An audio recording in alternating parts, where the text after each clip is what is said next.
Bonjour, c'est Stéphane Bézier-Guimau. Alors aujourd'hui, je suis dans un studio de 21 mètres carrés qui est encore une nouvelle fois sous les toits. Ça devient une habitude de faire des surfaces un petit peu compliquées au niveau du DPE.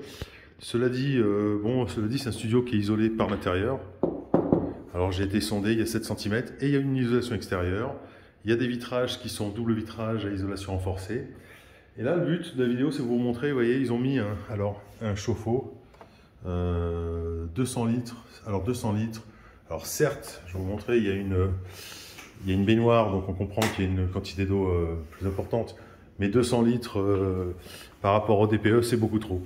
Alors, je vais vous montrer la note en live. Donc, vous voyez, on arrive à 272,8, ce qui est pas mal. On est sous les toits quand même, une terrasse, alors qu'elle a été isolée par l'extérieur. Donc, il y a une dizaine d'années. Donc, ça donne pour le moment, on est à 272. Et je vais vous montrer donc l'impact d'un changement de chauffe-eau que je conseille au client qui veut vendre, même s'il veut louer, ça sera aussi intéressant. Vous voyez, donc c'est un chauffe-eau. Alors, je vais vous mettre, que vous arriviez à lire. Vous voyez, on a un chauffe-eau, volume du ballon 200 litres.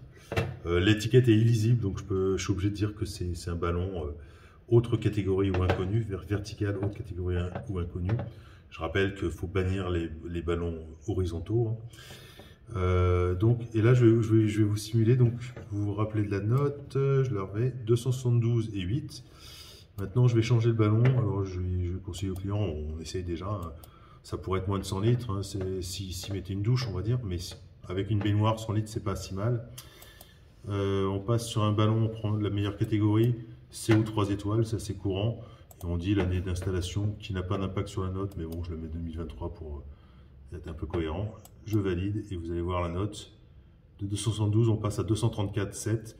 Et voilà, grosso modo, le monsieur il est sauvé ou pour louer jusqu'à au moins 2034 et plus, ou pour le vendre, en tout cas sans avoir une décote du prix. Donc tout ça, ces notes-là, on obtient ça parce que j'ai été fouiller vraiment l'isolation, chercher l'isolation des murs parce qu'on n'avait pas d'infos. Il y a une bagarre entre le syndic et les propriétaires. Donc c'est en allant chercher l'info, en renseignant bien chaque paramètre, qu'on peut arriver à avoir des appartements sous les toits. Pour vous montrer, vous voyez, par la fenêtre, on serait un petit peu comme les appartes, le dernier appart là-bas, sous les toits. Donc voilà.